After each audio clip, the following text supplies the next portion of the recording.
केंद्रीय बजट 2025 के जरिए केंद्र की मोदी सरकार ने बिहार विधानसभा चुनाव से पहले मास्टर स्ट्रोक खेल दिया है।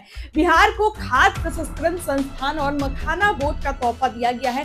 बिहार में साल के अंत में विधानसभा चुनाव होना है। बजट में बिहार का खास ख्याल रखकर केंद्र सरकार ने एक राजनीतिक संदेश भी दिया है। अब मखाना को ही लीजिए। बिहार देश में मखाना का सबसे बड़ा उत्पादक है। इसकी खेती में मल्लाह समुदाय लगा हुआ है। बिहार के एक गरीब तबके से आने वाले ये समुदाय कठोर मेहनत के बाद मखाना बाजार तक पहुंच पाता है।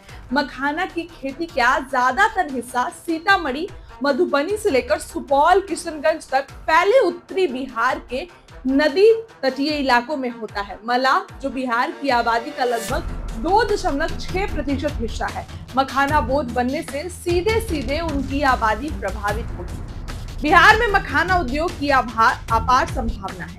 इसके विकास से मल्लाह समुदाय का विकास होगा। जदयू के कार्यकारी अध्यक्ष संजय झा, उन्होंने एक निजी चैनल से बात करते हुए कहा कि केंद्र की घोषणा महत्वपूर्ण है। मखाना की मांग अंतर्राष्ट्रीय स्तर पर बढ़ रही है और बिहार देश में मखाना का सबसे बड़ा उत्पादक है। इससे न केवल बिहार में मखाना उद्योग को बहुत जरूरी प्रोत्साहन मिलेगा, बल्कि मछुआरे के गरीब समुदाय से आने वाले किसानों को भी मदद मिलेगी।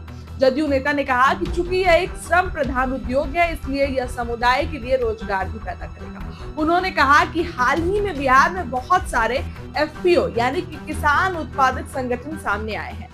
वाणिज्य मंत्रालय के तहत मखाना बोर्ड प्रशिक्षण, पैकिंग और मार्केटिंग के माध्यम से बिहार में उत्पादित मखाना का मूल संवर्धन करने में मदद करेगा।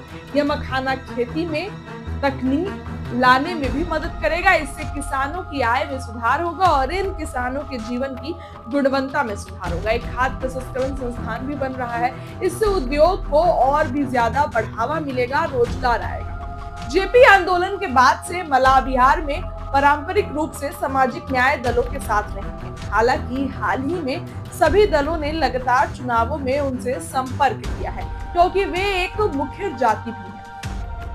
सियासी दल जब मल्लाहों को साधते हैं तो अपने आप कई जातियों का समर्थन राजनीतिक पार्टियों को मिलने लगता है। 2020 के विधानसभा चुनावों में बीजेपी ने मुकेश सहनी की पार्टी विकासशील इंसान पार्टी यानी वीआईपी को 11 सीटें दी, जो खुद को मल्लाह का बेटा कहते हैं।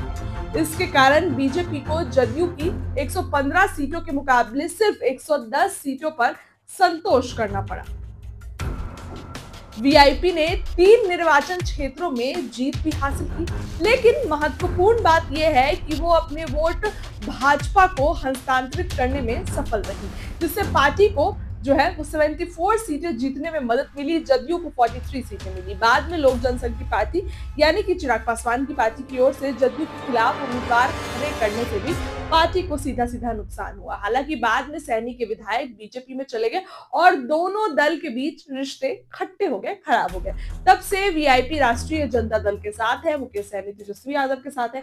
मखाना से संबंधित बजट घोषणाओं के साथ एनडीए अब इस उम्मीद पर कायम होगी कि वह मल्लाहों पर सहनी के प्रभाव को आगामी चुनाव में कम करेगी।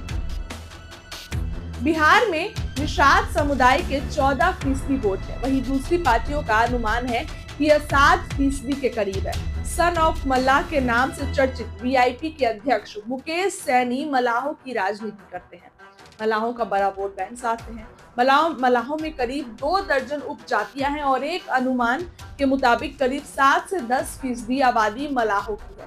कहा जाता है कि उत्तर बिहार में जहां नदी की संख्या अधिक है, वहां मुकेश सहनी का वोट हार जीत का रुख तय करता है। मिथिलांचल जैसे मधुबनी, दरभंगा, मुजफ्फरपुर, वैशाली और खगड़िया समेत उत्तर बिहार के कई इलाकों में मल्लाह वोटरों का जबरदस्त प्रभाव है।